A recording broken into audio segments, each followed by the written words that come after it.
welcome back to Rudniki on Farming Simulator 25. Thanks for joining me once again.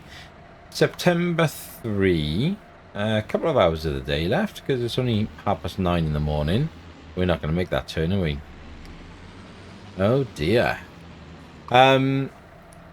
Basically, catch up on a few little bits and bobs. This challenge is, as we discussed last time, really, oh dear, that's a bit of a whack on the old tractor, is really going to be difficult.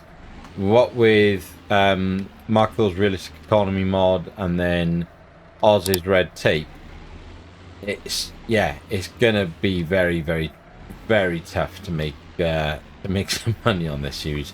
What the hell am I doing, and why the hell am I going to put this header? Because how did I get it out of there if I can't get it back in? This is impossible. Right, let's say we're going to give it one more go. If not, I'm just going to abandon it and have to worry about it another time. Because what tree it is. Come on, mids. There you go. Just nudge the harvester, but pretty sure we'll live with that. Get around there. Right, that'll do. That will do. Stuff it. Disconnect the hose. Unhook that. Happy days. So, few things to go over. I've done the mulching on the farm now. So let's turn this engine off because it is pretty loud. Done the mulching on the 3 fields, so that's a good start. We've got a couple of bales, and I think we've got 4 straw bales. I mean, you know, it's not much, is it? It really, really isn't much in the grand scheme of things that we're going to be getting here. We've got 5,500 litres of summer wheat with 1,146 litres of triticale. You know, it ain't great. And then you got the moisture element to contend with as well. If we look at our time-saving stock check, the best price we're going to get for that is £1,145. That's insane in January. It's insane.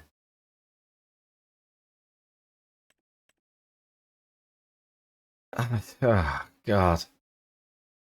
But is it saying it's... Oh, yeah, 200 quid more. Yeah, right. And the triticale is 570 quid. I mean, £2,000 for a year's work. It ain't gonna work out, is it? Our eggs, we've got 5 litres of them. They're worth £1, so we'll take that. Yep, fine. Happy days. Thanking you. Yeah, this is going to be a tough ask, isn't it? There's no choice about it. I think we have to buy fields. I just think we have to buy up the land. I think the only way we can successfully do this without doing productions is land. I don't see any other option. I really, really don't. But yeah, so leased the mulcher because it just got a small mulcher. Got that work done. It didn't quite capture that. We've got the cultivator. The only thing is, do we need to? And I haven't checked. Do we need to plough these fields? I can't do this. No, which is good. I mean, it might be in our best interest anyway for the first harvest.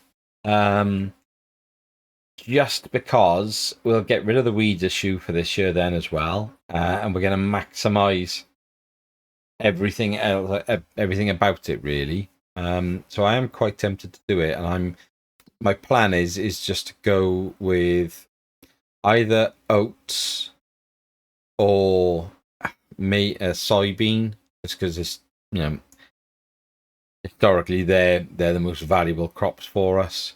Both of which then, oat is there March and April, and our soybean will be April, May.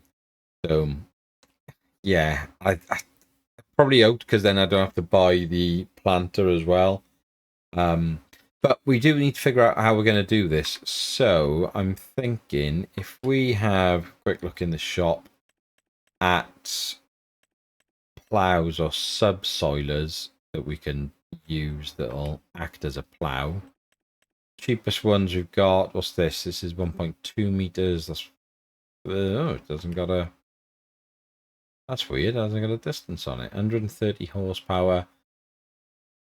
This is probably the right one for us. The lease as well would be the way to go. Pay the delivery fee so it's at the farm and just get it done. We can then cultivate our own field. I think as well we need to try and get a contract in the books this month. I was I'm in about the transport, but the rule there would be one contract a month with their own equipment, so that kind of cuts that out. Harvesting's not an option for us, so cultivating is probably the right one to go for. Most amount of money we can make from a cultivating contract would be 911. Baling a square balis, they're no good for us, so I think we're gonna have to just take the grand and be done with it. I mean, it's not to be sniffed at in this save, is it? It really isn't. So we'll take that contract and we'll get that done. We should probably just actually get it done. Yeah, I think that's what we'll do. And then what we don't want to do, see, is hire equipment, I guess. That's then going to take us through multiple days, is it? We're going to want to be a bit sort of cautious on that front. Whoa, mids, it is actually right by there, mate. Blimey. Let's lift that off the deck. Can we do anything more to fold that up or anything? Nope. Okay. Right, so easiest way up to this one is going to be out the front of the farm, straight down that dirt track between 32 and 31, take a right, head up towards 44. Okay, we haven't been that way yet on the map, have we? So good opportunity to go and check out a different space. For those of you that do watch all of the stuff that I put out there, the roleplay series will be back. I have recorded an episode. I'm not happy with it, is the honest truth. So I'm umming and ahhing about a re-record or just going with it. You should always follow your gut on these things, shouldn't you? So I am cautious with it. But yeah, I didn't feel like it was very good. But then the last one I didn't think was very good was one of my more commented one and better ones, essentially. So what do I know? The Pichonier map for the Let's Play, we were having a huge issue with the graphics, and you'll notice in cab now everything is as smooth as a baby's bottom. It is looking good in here, and it is looking good outside the cab as well. There's no blurring in and out or rendering, or I can't, someone did ghosting, was it? Did Marsh describe it as to me? Are we by the right field? Yes, we are. It took a lot of messing about with the settings to get this right. So yeah, that was tough. But I'm glad I did it, because I think the difference that it's made. I don't think my game has actually looked this good ever. The one thing that I'm not doing is running. Which one am I running in this one? Let's have a look. Oh, I am running the Shadow Wand. So that's the like a unique lighting filter that I was given very, very kindly by a very good friend who I'll remain nameless because I don't want them to have to get pestered for it. I took it off from Pichonier to help, but I may put it back on. But yeah, it's actually looking really good, I think. Oh, hello, gulls. Hello. That mod is just so good, isn't it? It's just so good. So simple. What else has been going on? We've had Mark Thor and FSG both release basically a mod organizer assistant startup system, however you want to call it. And they're both very, very clever, good bits of kit, but they're very different at the same time as well. So whereas you've got FSG's one is very much just about sort of setting up your save games, Mark's has gone into far more detail in terms of what he wants it to do. Can do like filtering from the mod hub, which is I love it, and I spoke to Mark about this ages ago, and I think that was like part of one of the many ideas that sort of came together for him for this. And the idea that you can now filter everything that you want from the mod hub before you've downloaded it is brilliant. If you if you are a modder or know a modder, always ensure that you're putting your vehicle details and everything within the description, because that then is going to help other modders like Mark basically hook on to that data so that they can then run their filters within these things, because it makes such a difference. It really, really does. And the beauty of these sort of things is where you can, depending on how you've set up your folders historically for mods, if you have, I don't know, like a small machinery folder, or if you've got British only folder, or things like that, or if you've just got like an all out, just one gigantic folder, like it's gonna suit different people in different ways, and they're gonna use it in different ways, I think, and that's both of them. So yeah, they're both very clever, very talented people with two very clever mods. So please go and check out both as soon as you can. I may well try and do an actual dedicated video on them, but it's trickier for me to do than it is for the game. So I don't know yet. I may or may not do that. What else has been going on? Not much really, just primarily doing lots of stuff at home. Easter weekend, Easter break then, because it's, you know, kids are off school. So just lots going on really in the house. And obviously the minute the weather gets a bit nicer, then things, you know, you want to be outside more and doing more of the outside jobs. We've got a lot going on with the house project as well at the moment, sort of going through the planning bits, trying to get all the surveys sorted. So that just seems like its own task in itself. And then yeah, helping out, sort of testing with mods, whether that's some of the mods that Oz has got that you've now seen in terms of his used equipment yards, or these two mod assistants for FSG and Mark Thor. Been helping out a little bit with that, or those I should say. And it just all, you know, it eats away your time, doesn't it? It always does eat away your time, dip in and out. And I do really enjoy it. I really, really enjoy the challenge of, right, you know, let's load that up. Okay, it's broken.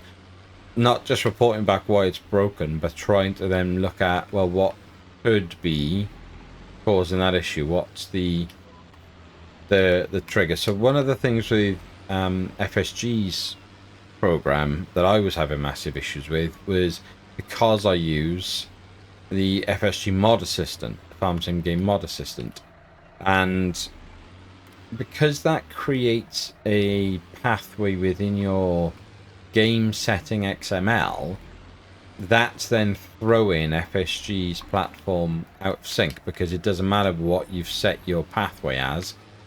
If you've loaded up the mod assistant and opened the game from in there, it's going to override it. So you're then not dragging the mods and stuff through. That took me and Welsham Farmer about 2 hours of testing and messing about with together to get to the bottom of. And again, it's a strange one because it's only going to affect certain people, and like how you want to play the game, how you set up your folders, all those sort of things. My biggest fear with both is, and it's so hard without seeing them to explain it, but my biggest fear with both is that if it's going to pull through my entire mod library, or is it just going to allow me to like bring across, like the mod assistant does, what I want for that particular save, because with 800 mods and the conflicts you can get, and I'm told the conflicts, I didn't know this, but and maybe someone can verify this. Welsh was saying to me that the mod conflicts will happen regardless of whether you load the mod into the game. Why do I keep losing this? This is quite annoying. Yeah, so if it's bringing across 800 mods, even if I only load in 20, the fact that it's loading up the 800 will potentially cause me a conflict, and then trying to find a conflict at 800 mods, I would just quit. I would just give up and start again. So that's the only thing that worries me, is if they're going to make the game bring across the entire mod library. I don't think it does, but I'm not clever enough yet to understand how to set that up, that it won't do that and it just brings across the ones that you want it to bring across, essentially. But go and check them both out. They are incredibly talented people, and both really, really nice people as well. So please go and have a little look at that when you can. And I gotta say, a special thanks to both of them, because they both gave me access to this before it was released. And Mark Thoy is one of the biggest names in, certainly in UK terms for farming simulator modding, and is essentially the inspiration behind this series, because we're using so many of his mods. But then you've got FSG, who's got like such a huge following of people. And just a quick conversation with him, thanks to some of the stuff that we spoke briefly about when he was a guest on the round table with PharmaSim and Welsh. And he was willing then to allow me to have a go at the platform and give it some testing and have a conversation with me. So I know he'll never hear this, but you guys might listen to it, so you may be able to feed it back to say Mids was very humbled and grateful for the experience from both guys. So yeah, top effort there for both of them. Other than that, it sort of is what it is, really, now, isn't it? So we'll get this field done, get the best part of £1,000 in a bank then, and then I think it'll be a case then we lease our subsoiler, get it delivered to our farm, and we can then look to sort our fields out, get them because I think we're going to have to try and get the fields basically as close to perfect as we can every time, because we can't afford to not, especially if the crop is going to be so heavily affected and impacted by things that we can't control through the moisture system, through the moisture mod from Oz. So yeah, we need to make sure we're doing everything we can, that if the timing is right and we can get a grade A, then we absolutely should be getting grade A and the most amount of crop out of the ground that we possibly can. So yeah, that will be the plan for this. And we're very close to finishing this off, which is good. Again, tractor isn't struggling, game's not struggling. The draw line's a bit, you can see it there, it's just on passing the yellow tree on the right sort of thing now. So it's that circle is still there, but I'm quite comfortable with that, I gotta be honest. It's not the end of the world. Everything else is drawn in from a decent distance away. It's not going to set the world alight, but it's not bad, is it? Compared to what it looked like I was filming on potato by the end of the last episode. It was shocking. And so much of it, there's so many things that were impacting what was happening. And yeah, it was annoying, and I will happily talk about it on Discord if you want to come over there and have a chat with me, and I'll talk you through the things that I did. But I honestly think that it's going to be so unique to each individual person. The fact that I'm running OBS at the same time is a big factor. The biggest thing, though, and I wouldn't have thought it, but I think it probably was, is the fact that the my frames per second within my NVIDIA main profile was sort of uncapped. And there we are, nicely done. Happy days. And basically what is happening then, so when I just wanted to max out at 60 frames per second. I don't need it to be any more than that. So I'm only capturing at 60 frames per second. And the fact that it then jumps around, it causes a lot of the issues, is what I've taken from it. So reducing that back down to a manageable frame rate seems to have made a big difference.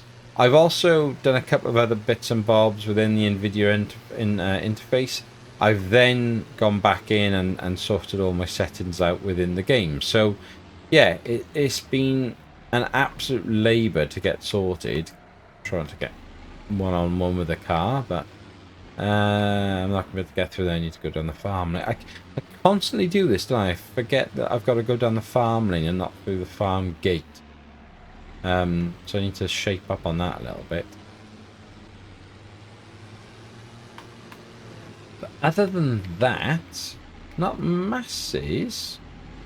More to report. I think, like I say, I'm going to get that plough, or the subsoiler I should say. I'm going to basically, whoa, mids, there's a bit of farm machinery there. I'm going to grab that now, and then we will get these fields sorted, because we've got plenty of time on our hands still. It's only 11:15 in the morning, so that's good. If we just drive out of the way here, that should be more than enough. Subsoiler, which one do we want to try and go for? That was 130 horsepower it needs, but we don't know this width of it. This one needs 65 horsepower, but it's only 1.5 meters, and then we jump up to these big ones. But I know these are going to be close. 150 horsepower on a 180 horsepower machine. Going to struggle. I am really tempted to go with that one, I got to be honest, for 873 quid. And just get the hard work done. Because the fields aren't massive, you know, they're not huge. Yes, this is going to be, do you know what, I'm just going to do it, and I might even buy it, because it's only 800 quid. I wonder if I could, I mean, it's pretty ridiculous, isn't it? But if I chuck it down on a 50, no, chuck it down on a 40%, because that doesn't change the interest rate. We'll do it over 1 year, and we'll pay number one with no final fee, but we'll just increase our monthly cost to 44 quid. So yeah, go on then. Nice. Like I say, I know it's going to be a bit of pain to get it done. Which side am I going from? The cow shed side, fair enough. Yeah, it's going to be a lot of pain to get this done because of the width of it, but that cost is so little that I kind of think it's worth it. When we got not much else to do, can't do any more contracts, there's not much in the way of work to get done. Nothing else to attach. No, good. Let's lift you up. I mean, that is embarrassing, isn't it, really, on the back of this thing, but there we are. It is what it is. Right, let's see how many. 1, 2, 3, 4, 5, 6, 7, 8 headlands, and about 6 up and downies. So fair enough. We could do probably another one. Yeah, go on. Let's do 9. So let's find our first up and downy. There she is, by there. Lower this thing down. Now we probably should fertilize and lime this as well now, but I'm gonna do these. I'm gonna do it the other way around, because we haven't got any other equipment yet. So I want to see. I don't think I've put anything on search. No, I haven't. So I want to have a little look at, whilst that's going up and down, the yield improvements, fertilizer spreaders. We have got this the right way, haven't we? Oh no. Yeah, I had it the right way around the first time. So something like that, you know, one of the small ones, or even that one, can hold. How can that hold 1600? God. I was going to say, I wonder where my tractor's just ended up.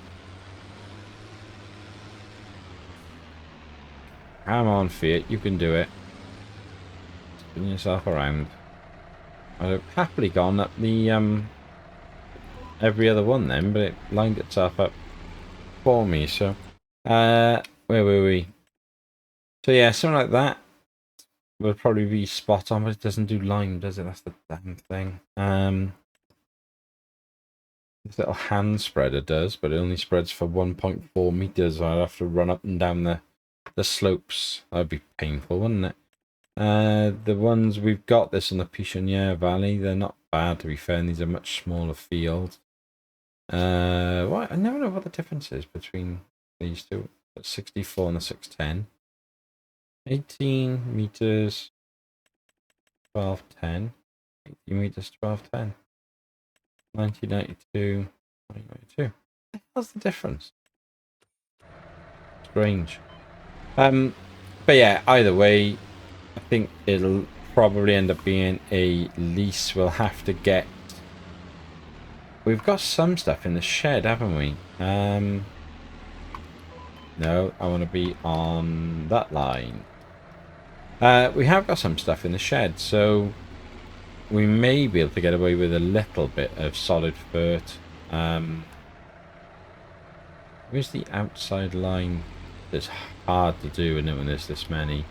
We may be able to get away with some stuff that's in the shed. I'll have to go and check as to what we've got, but just going to keep it short, sharp and sweet on this one challenge series. I hope you enjoy it. I hope you are inspired by it to go and create your own challenge or play along even. This map is wonderful. The mods by Mark Thor for the the realism element, they're great. They are really, really great. Even if they do make it, it's not about making it harder. I know it's not. It makes it more challenging. It makes you think about what you're doing. I need to think about what I'm doing because I'm ploughing this and then running over what I'm ploughing, really, aren't I? But it is what it is, I guess. But yes, I do hope you're enjoying the series and the rest of the content. As always, if you are brand new to the channel, please consider giving it a subscribe. If you are a returning viewer and you haven't subscribed, please do so. At least 30% of you generally are returning viewers that haven't subscribed. You don't need to put your notifications on, it's nothing like that, but it would massively help the channel if you could do that, please. If you want to become a member, please do so via Ko-fi or via YouTube, but I highly recommend Ko-fi because it will give your content creators or the person you're supporting a far bigger cut than what they would get if you sponsor them and take your memberships out through YouTube. But other than that, I will wish you a very safe weekend or week ahead, and we'll call it a day there. So as always, be happy, stay safe, and we will speak again soon. Take care.